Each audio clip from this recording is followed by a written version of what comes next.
Welcome to Experts Unleashed, a podcast that aims to uncover how professionals and entrepreneurs transform their experience into income while making a positive impact in the world. I'm your host, Joel Irway, and over the past 4 years, I've helped entrepreneurs develop and launch their expert-based businesses to grow past 6 and 7 figures per year. Now, a professional expert serves their community through paid training, education, or service, and this podcast will show you how to design and execute your plan to become a 6 or 7 figure expert without a big team. So, let's get started. Hey, what's going on, experts? It's Joel here with another episode of Experts Unleashed. And guys, you are in for such an amazing episode today.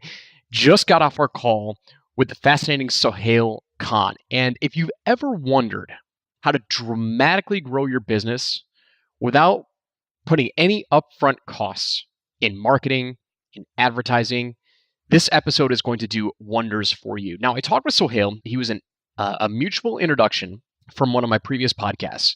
And I've known Sohail for a little, I've been following him. And I went into this interview thinking that we were going to talk about JVs and joint partnerships and strategic partnerships, because that's what his area of expertise is in. But by the time we got to the end of the interview, I started diving deep into something completely unrelated. And it's still related to how to seize opportunities as an expert, but it was definitely a pivot point that I didn't think that we were going to take in this episode. So you're going to find this fascinating on how to not only leverage JV partnerships and how he's been able to grow multiple businesses and sell one business for over 8 figures in the consulting space, but you're going to learn some critical differences that successful entrepreneurs and successful experts have that other people don't. You're going to love this episode. I know you are. Make sure that when you get to the end, connect with Sohail and let him know that you heard him on Experts Unleashed and just give him some love. So, without further ado, let's jump into today's episode.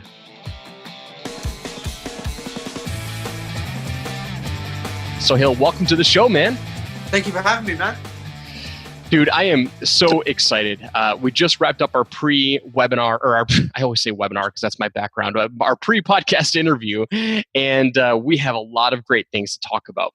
But for my listeners who don't necessarily know who you are just yet, give us a quick 2-minute background about who you are and what you do today in your business. Okay, so I'm officially known as the world's top joint venture expert, and what I do is strategic alliances and corporate strategic partnerships. So a lot of what I do is in the joint venture space. It always has been in the joint venture space. I recently sold my JV consultancy in 2017 for 8 figures, but I'm still heavily involved in the joint venture space because that is what people know me as. Nowadays, I spend a lot of time doing mentoring with a lot of high-end, high net worth business owners. So a lot of my time is spent doing that. And I'm also in the process of becoming an advisor for a blockchain foundation based in Switzerland. So that's going to be a really new, interesting pathway for me. But pretty much, business is what I love and joint ventures is what I'm really good at. Fantastic, man. So I want to jump right into your journey and your story because there's a couple of really important things that I want to dive deep in. And we are going to go all the way back into 1998, which was the first opportunity that you started out in the entrepreneurial space. So what was happening in 1998? Well, 1998, I basically, just slightly before that, I wrote a thesis for my master's called The Impact of the Internet on the Manufacturing Industry. And in 1996, 97, 98 is when there was the dotcom boom. And a lot of people are talking about e-commerce, which strangely enough, is back again, is the big buzzword nowadays. I basically spent a lot of time as an internet marketing consultant, going out and talking to dotcom companies, venture capital firms. And one thing I did basically in that space was I created a 1-page website selling some computer training courses, which were just PDF course files people could download from a website, attached to a shopping cart. So that was my first foray into internet marketing. And that was used as a showcase to show a lot of the clients that, look, we basically practice what we preach. We're not just theory based. We don't just tell you what to do and how to do it. We actually do it ourselves. And that small website that I created was doing a couple of $100 a day, based on the back of being ranked on Google, which launched back in '98. So back then it was very easy to get ranked in Google. So 98 to 2000, we had a great run. So we were basically doing a lot of internet marketing consulting for a lot of companies. One of the companies you might have heard of, a company called dotcom. We did a lot of consulting for them also when they first started. So we had a lot of big corporate clients spending between $15,000, $30,000 per project, and it was a great time during the gold rush, as they say. But that also came to an end in 2000. When we had the dot-com bubble burst and we had Y2K. So that for us as internet marketing consultants was a double whammy. And, we lost a lot of clients during that period. And we ended up basically shutting the marketing agency and focusing on primarily the small computer training website that we had created that was actually making us money regularly, every day like clockwork. So that is basically up to 2000 what happened. And how I became a joint venture expert and got into loving joint ventures was all down to purchasing a book in early 2000 by someone who was also not only a friend but a mentor to me, Jay Abraham. And the book was How to Get Everything You Can Out of All You've Got. And that book basically was a pivotal point for me getting into joint ventures and wanting actually to become the best in the world at joint ventures. And that's how it all started. Yeah. So what's fascinating about, so just to kind of recap what happened. So you started out in internet marketing in 1998. You had a course, a couple of courses on how to use, Microsoft Office products, right? Sure. And you created a one-page website and you were selling a couple $100 per day. And then you turned that into an agency saying, okay, big corporate brands, would you like me to do something similar to this for you? For me, knowing a lot about agency work and big corporate work, I know that it's not necessarily easy to get in to land a QVC client, right? How did you go about landing those, $15,000 to $30,000 clients? I mean, was it just simple outreach, or was there any similarities in the strategies that you're using now to attract JV partnerships to land those? I mean, how did you land those clients? It is very similar to the approach that I used to get. When I was doing corporate consulting the last couple of years before I sold my company last year, I was doing joint venture strategic marketing, strategic alliance consulting, charging between $30,000 and $50,000 a day for Fortune 500 and Fortune 100 companies. And the approach was pretty much the same. I wrote a thesis that was put on the internet by my professor. That's how the companies found me. So from that, they obviously saw this, even though it was an academic paper, I was basically seen as a thought leader in the space because the internet was new in 96, 97 for most companies. And they were rushing to find people who knew about the internet and how the internet worked. So I think that really, really helped get my foot in the door with a lot of these companies. And I started off by going out there and doing, what in essence is a strategy session, just finding out what they were doing, what they needed, what their needs were, and how we can help.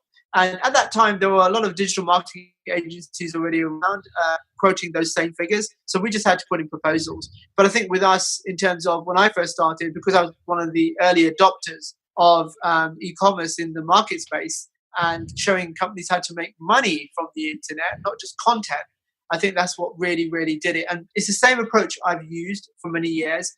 I wrote a book in 2014, my late mentor, J. Corey Levinson, called Guerrilla Marketing and Joint Ventures. That's always been my calling card in the space. And that's really helped with my credibility in the corporate space to show companies that, look, I'm pretty much the name when it comes to talking about joint ventures and strategic alliances in the market space.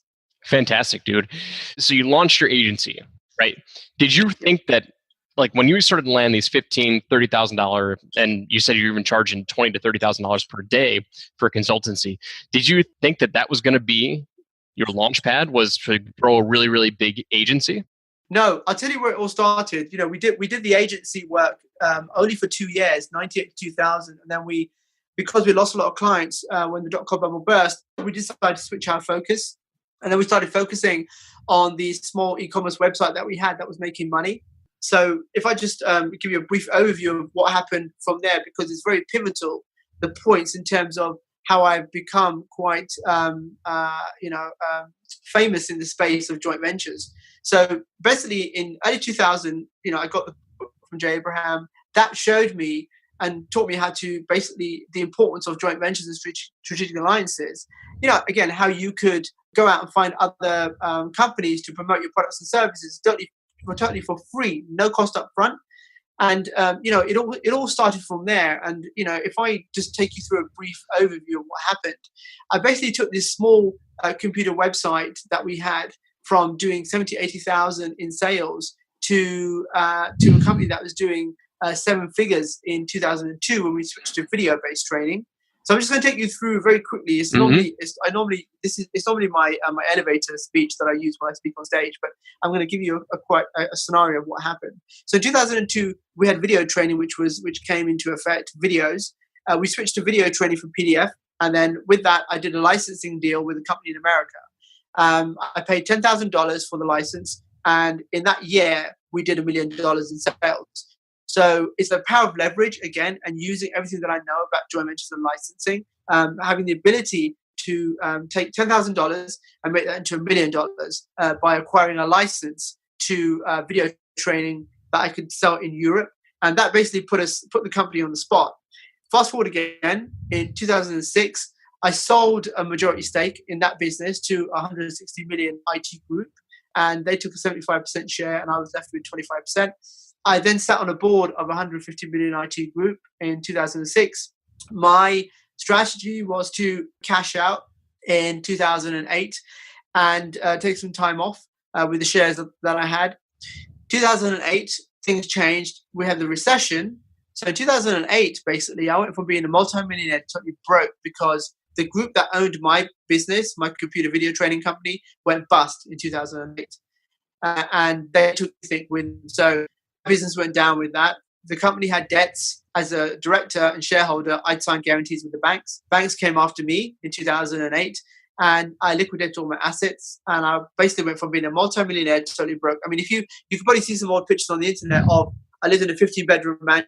You could see the Ferraris and the Porsches and the Bentleys that I owned. We even had a private jet, the group that owned my company. So it was an experience, going from being a multimillionaire and living that lifestyle to totally being broke in the space of months. And then that was in 2000. That was in 2008, and it was a very draining time for me. It was a time where I had to make the shift. I had to understand, what do I do now? I've been very successful in business. I could either pack it in and do something else, or I could put my foot back in and try it once more to get back on my feet. And that is exactly what I did.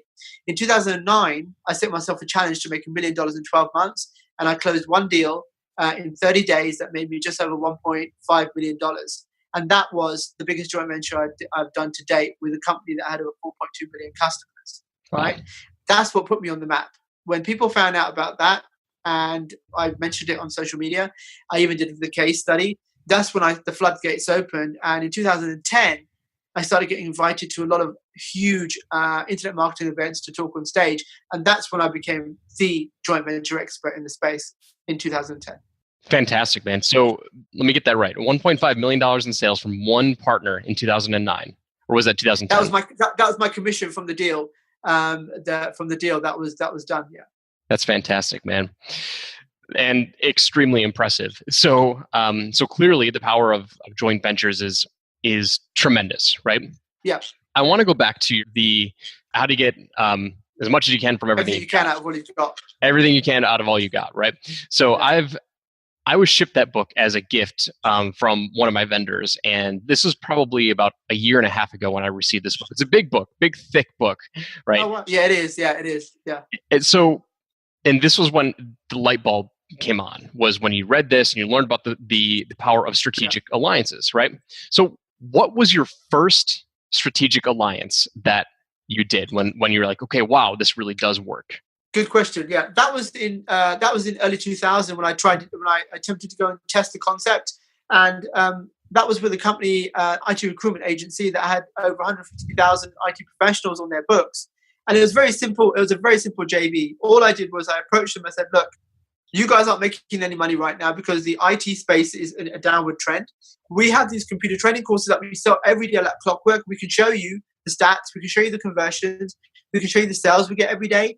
If you promote that to your 150,000 IT professionals, we'll give you a cut. But also, you can create an additional revenue and profit stream without spending any more money. Because they already sent a newsletter to their list every 2 weeks, we just put a banner in there and they promoted the banner. We picked up the sales. We gave them a report every week, and then every month we would cut them a check. And that that was my first JV that I did, and that made us basically that took our small computer training website company from $80,000 in sales in the first year to just under 400,000 sales in the second year. So that was when that light bulb really clicked with me, and I said, you know what, I need to start doing more of these joint venture deals.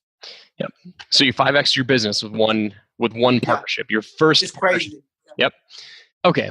So here you are explaining to me the power of joint venture partnerships. And one of the things that you said with your first deal was, I showed them the stats of my sales. I showed them the stats of my proof for how we're selling courses every single day from ranking on Google.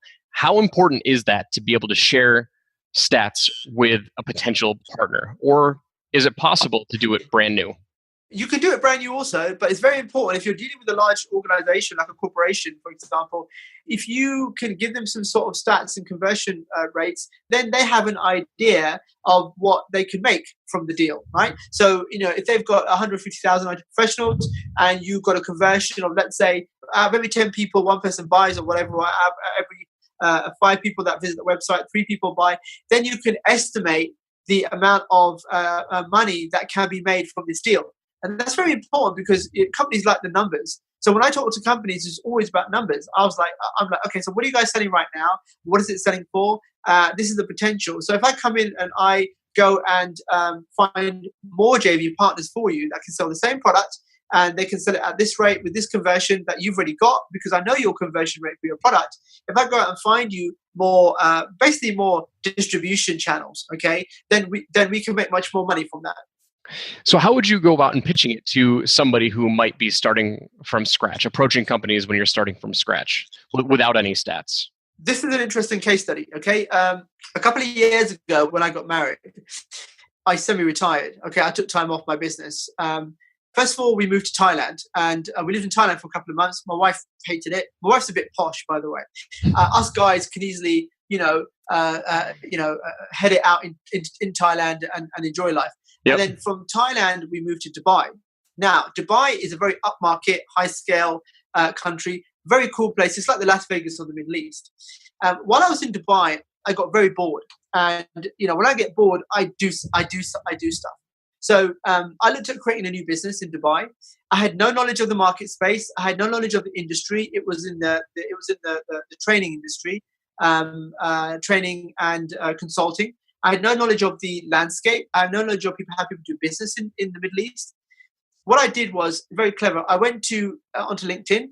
I did a survey in a Dubai group, professionals group. I said, what's lacking right now that you don't have access to in the region? A lot of people said, well, we're in the training industry, but there's no magazine for training. So Lightbulb, okay, give them what they want. So what I did was I went out and I crowdsourced all the content from IT professionals in the region. Said, look, hey guys, how would you like to write for a magazine? We're starting a new training magazine. I'd like you guys to write. We'll give you a prominence in the magazine as well, and you can put it on your website. We'll give you a seal to say that you're a contributor for this magazine. So we crowdsourced the content. Then I did some JV partnerships. I went to all the event organizers in Dubai and said, look, guys, you do the high-end events, and we'll give you some free space in the magazine if you promote our magazine to every single person that walks into your event and your exhibition. Then we went to training companies and said, hey, guys, this is where it's going out to. This is the database we have. This is the reach we have. How would you guys like to advertise in the online magazine? And also, we started doing mail shots and charge for the mail shots to the database. So I set this whole business up from scratch using joint venture partnerships, and we ran it for 2.5 years, and we sold it actually a couple of years ago to one of our competitors for 6 figures. Crazy, okay. Isn't it? So when you went to the promoters, the event promoters, and saying, would you promote this to all of your attendees who come in? Did they even ask for a copy of the magazine? It hadn't been created yet, right? Or did you have... Exactly. What we gave them was a list of the contributors. A lot of the contributors were very well known in the market space, so they wanted to be aligned. It's like Instagram influencers, right? there were influencers in that industry. So they also wanted to be aligned and have access to them as well. So we said, okay, we will give you access to them and vice versa. So it worked really, really well. It was all leverage. Okay, so this is one of the things that I love about experts. Like, experts are opportunity seekers. I say it all the time. And if I piece together this whole strategy of what you just did, having zero experience, zero background, zero credibility in this space in Dubai, what you did was you were you were one step ahead of your next potential customer, and your next potential customer in this space was, it started out with the contributors, right? So you got a list of the contributors, and now you had an asset that a potential customer would want or a potential partner would want. Yeah. So you've got a list of contributors, which is a list of content, and so but no formal piece put together. It's just a list of people who were contributors. Yeah. So then you went to the event promoter saying, hey, I've got all of these all this content. I've got all of these contributors. Can you promote this to your attendees who are coming in to the door? So now you've got those two pieces together. Now you have to monetize it. So you go to the advertisers and say, you've got all this content. You've got this reach with that's fascinating, man. I mean, it's the circle. It's good. Listen, it was so much fun because a lot of these exhibitions some of these were paid exhibitions where you had to pay a couple of $1,000s to attend. We were loving it. It was really good. And we got into the social scene as well with it. So yeah, it was a great time. That's fantastic, man. And so if you're listening right now, the opportunity is literally everywhere. I think that entrepreneurs make it so difficult sometimes to monetize, and especially in the expert space, especially with people who sell information and knowledge. It's like you have assets at your fingertips that people will pay you for. And if you can just figure out how to piece it together, you're gold. And I love that case study, man. Thank you for sharing. I think that's extremely valuable. Cool, man. So, okay. When was that? So when did this, you said you had that for about 2.5 years you launched that in Dubai. What year was that? That was probably around 2013, 2012, 2013. Okay, so just say ballpark 2012. So you launched this brand new company from scratch using the power of joint ventures, getting other people to kind of launch this for you, and then you sold it for 6 figures a couple of years later. Yeah, we sold it to one of our competitors. And let me tell you, that's the strategy that I've used again and again. So recently, last year, I can't talk too much about it because I signed a non-disclosure, but I sold my JV consulting practice last year to one of my competitors who was a sales training organization for 8 figures. And they were one of my partners, one of my JV partners that I worked alongside before that for a number of years. So my strategy has always been to partner with someone who could be a future acquirer, okay, for me in the future. So I've always used that strategy with all 3 companies that I've built and I've sold. I've always partnered with potential competitors in the market space, but also people that would be right for acquiring me if I wanted to sell out. That's fascinating because I've never heard that before, and that's only like that's knowledge you can only get from somebody who's been deep in the weeds and who's done this before. Because that's seriously valuable knowledge, and nobody's going to think about that just starting out. Oh yeah, I would love to partner with a potential competitor, but it's like it's not necessarily a potential competitor. It's somebody who can give me an exit strategy, right? Yeah, and not only that, they're not really competitive because they don't offer what you offer, and they are in the same space and they have the same market space, but they have a bigger market share. So my whole thing is, if I can get myself in there and get into their market share, and if they like what we do and we make money together, they're going to want not a piece of the pie. They're going to want, in the future, they're going to want all the pie. So they can have all the pie, but there's going to be a cost for that. Mm-hmm. Awesome, dude. I love it. I want to talk about something that I've yet to talk about on this show, and I think our listeners are going to be fascinated with this. And so you mentioned that you sold your consultancy for 8 figures. What was it, recently or last year or a couple of years ago? Last year, 2017, yeah. Okay, so last year is selling your consultancy. So in my mind, selling a consultancy has to be extremely difficult, right? Because you're the expert. Like, how do you build an asset that you can sell when you are the sole expertise? Yeah, sure. This is the question I get asked all the time. And, I did a recent podcast with, I forgot his name now, but he's got a podcast called Built to Sell, John Warrillow. Yes. And great book, by the way. And he asked me the same question. And the thing is, I had IP. I owned the IP. The IP basically was all my training and all my boot camp stuff. So I was doing 15, 20K boot camps 5-6 times a year. And I was doing other training programs alongside that. So my IP was basically part based on the value of the exit, but also my Fortune 100 and Fortune 500 client list, which is what they took over as well. Okay, so you had a client list that you sold them. Yeah. Oh, yeah. Okay, awesome. So what do you think was more, and I'm sure you probably know, but what do you think was more valuable, having your IP and your training and your courses, or having the big ticket client list? I think it's a mixture of both. If you have a big ticket client list, that helps because sometimes a company wants to get into a different niche or industry, and it's easy to do that by acquiring you and carrying on the business. But what they did with me was mine was joint venture training, and it was something that I licensed to them originally, and something I did with their team. But that was what they really looked at, bringing that in-house. I don't know what they're going to do with it, to be honest with you, but I know they're already using the client list and they're already engaging with the clients that I had, the Fortune 100, 500. But something I did that was really clever also is I never knew that I would come out in the space totally, because I've got so much collateral on the internet being the joint venture expert, and I've spent a lot of time building that credibility. I didn't want to lose it overnight. So what I did was they wanted me to sign a 3-year non-compete clause, which was fine. I made them sign a 3-year licensing deal where I could license back my training material for 3 years. And if I wanted to do that training again, I could choose to do that. And I would just give them a very small royalty percentage. So I managed to put that in the deal as well. So I've still got access to all my IP, but it's not mine. It's just licensed back to me if I want to use it to sell it. Isn't it fascinating how business works? You sell your IP, which is training that you created, you're delivering, and then now you're licensing it back. It's just this give and take that it's all about value exchange is really what it is, and it's just fascinating. Okay, you sell yourself as the expert, and now somebody else owns your IP that you can't teach unless you give them royalties. But anyway, fascinating stuff, man. So this show is all about opportunities, right? Seeking the opportunities, seizing the opportunities. And you've dropped so much knowledge and so much value. So I appreciate that. Cool. I guess like the last thing that I want to ask you is kind of like, what's next for you? Like, are you seeking opportunities right now? And if you are, like, how are you opening your mind to it? Great question.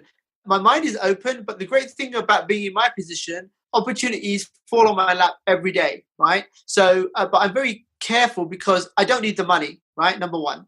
Number two, it's all about making a difference now. So I do a lot of mentoring for high-level clients. I've got a couple of 6-figure, but 7-figure and 8-figure clients. I do mentoring. I do consulting for equity. The reason I do that is for my children. So in the future, my children have something rather than just money in the bank. Number three is I'm in the process of setting up my own foundation end of this year to give back and do something with the money that I've accumulated.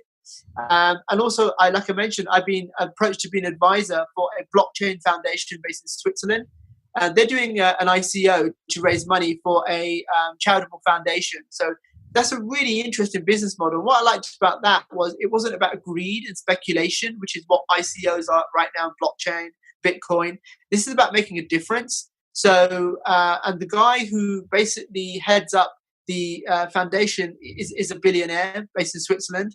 And he has agreed to become a mentor for me to teach me more about blockchain and ICOs. So that's for me, because in the future, I would be interested in setting up my own foundation using blockchain and the ICO concept. So that's basically where I am right now, and that's the future. So okay, I want to focus on something that you just said in the answers to that question. You mentioned something that you were doing consulting for equity, and you said it wasn't necessarily, it wasn't for you, it was for your kids. Okay. Yeah, sure. This has been such a fascinating interview because I have yet to speak with anybody who thinks in the mindset like you do. Like, number one, you partnered with your competitors, right, as the joint venture strategy. So that was fascinating to me. Just leveraging yourself for a potential exit. And then doing equity consulting for your kids. I have never heard of anyone even with that type of mindset. Where does that come from? Like, how did you? But see, it's pivotal. It's pivotal to when I lost everything in 2008. When I went from being worth $50 million to zero, that's when my whole mindset changed, and it taught me to be fearless. One of my sayings in life was, Give first, ask later. And then one of the quotes I love was, what could you do if you knew you would never fail? So that is the way I really go and do business. The thing I love about you guys, right, in America, go big or go home, right? So, there's loads of other quotes I can quote. So, I'm a big fan. 90% of my work is US based. So, it's a place where I do really, really well. Must be the accent, possibly. But yeah, but yeah, that's the pivotal point for me. It's a good question, and that's when my mindset totally changed. So, when I lost everything, I had nothing to lose. So that's the way I think now. Money is just a commodity. It's just something that's created from an exchange, right? But I always say to people that don't collect material possessions, collect experiences, right? So I try and do things, I'm not saying outrageous, but as mind-blowing as I can, because it's all about the experience. If I make the money, I do. If I don't, I don't. I'm very blessed right now that I don't need the money, and that also fuels me and allows me to do some crazy stuff and do stuff for other people, right? Mm-hmm. My family, my kids, for people who really need the help. So I think it's a transition for me. I've been there. I've been in business. I've built and sold out 3 times. I've made money, lost money. So money's not the driver for me anymore. It's doing things and making an impact and leaving a legacy. That's fantastic, man. I mean, there's some seasoned advice that, it can be applicable to almost any area of your life and any stage of your life as you go through it. I want to wrap up with one final question for you. Sure. So since 1998, what is the single biggest opportunity that you're most proud of that you either created or you saw and you seized? What was the single greatest opportunity that you're most proud of so far? That's a good question. I think the single biggest, most opportunity that I seized was seeing the opportunity. Okay. When I was broke, totally broke, and my mother said to me, "What are you going to do now?" I said to myself that I can't go any lower than I am right now. The only way is up. So I think when I set myself that challenge in 2009 is when I set myself that challenge. And I just went out and did it. And, I'm an action taker, right? And that's what I do, whether it works or it doesn't. But most of the times it does because I know what I'm doing. I've always stuck to the same process. One of my mentors actually said to me, become a master at one thing. And when you're truly a master, then and only then think about doing something else. But you know what? I've never done anything else. I've always stuck to my core. Joint ventures is what I've always done. And that's what I've always been known for. And that's what I've been paid the big bucks for. So that's the only thing you'll ever see me do. But yeah, I'm very glad for the opportunity to have read that book from Jay Abraham. So that's where it all started from. How did you find that book? Right. So if that's kind of what led you into this path, how did you discover it? Were you just walking in a bookstore? Someone actually gave it to me and said, "Have a look at this." And back then we had there was different people in the market doing different things in direct marketing. But that is a book that someone, and I can't remember who gave it to me, but someone actually gave me that book and said, "Read this because it is a really interesting book, and it will open your mind to what you can do to think out the box." So I can't remember the person who gave it to me, but I'm very grateful wherever they are who gave it to me. So. Fantastic. Sohail, I had a blast, man. This was an awesome conversation. I appreciate you for taking time to share your journey, share your experience, and being open and transparent. Let's drop some links. Let's spread the love. Like, where can people connect with you? Where can people find you? Let's promote you. Sure. The best place to go would be to connect with me would be on Facebook, which is facebook.com/the JV guy. Also, my website is at www.milliondollarpartnering.com. So you can contact me there and see all my programs and my mentoring programs there as well. And if you're ever interested in any of my programs, that's the place to go. So you can also connect with me on LinkedIn, but I normally hover around Facebook and LinkedIn, but there's also my website as well. So anytime you want, you're welcome to get in touch with me. Fantastic, dude. This has been an incredible episode, incredible interview. I mean, back from 1998, you were one of the I think at one point you said you had like one of the first e-commerce websites up, right? It's crazy when you think about it, because when I look at all my peers and all my friends in the e-commerce space right now, I'm like, dude, I was doing that like in 1996, 97, 98. Yeah, interesting. Yep. So you're one of the first e-commerce websites up, and so one of the opportunities that you seized there was building an agency by saying, okay, great, I did this successfully for myself, so now let me go attract clients so I can do it for them, which is like one of the fastest paths to a multi-six-figure business is just by doing that for other businesses or doing something successful that you've done for other businesses. Then the dot-com crash happened in 2000. You discovered the book by Jay Abraham, and everything kind of changed. So you started learning all about strategic alliances and JV partnerships. You landed your first JV gig with your IT professional newsletter that 5x'd your infoproduct business, your computer learning business. Then in 2008, 2009, it all came crashing down. Again, you went from being worth $50 million to being broke. And then that's when you landed your $1.5 million partner. So $1.5 million in commissions from one partner, which was amazing. And that was when your mom asked you, what are you going to do now? And that was the big turning point, I think, is what you said. And so you launched a brand new business with no experience in Dubai. Dude, you've had a fascinating life. I appreciate you for dropping all of your knowledge on us. So is there anything that we missed that you want to include? I think that's it. And I think also, to everyone who's listening or watching to this podcast is, believe in yourself, because you are very lucky. The era that we're in right now, opportunities are everywhere, but just focus, find your core skill, get yourself a mentor. The biggest thing you can do is get yourself a mentor to help you. If you want to be where someone else is right now, get yourself a mentor and pursue basically becoming good at one skill first. And that's the best advice I can give you, because too many people jump from thing to thing, and there's a lot of beats out there right now in the marketplace. So be careful, build a small network of people you can trust, and get yourself a mentor as well. So that's the best advice I can give. Amazing, dude. Sohail, I appreciate you.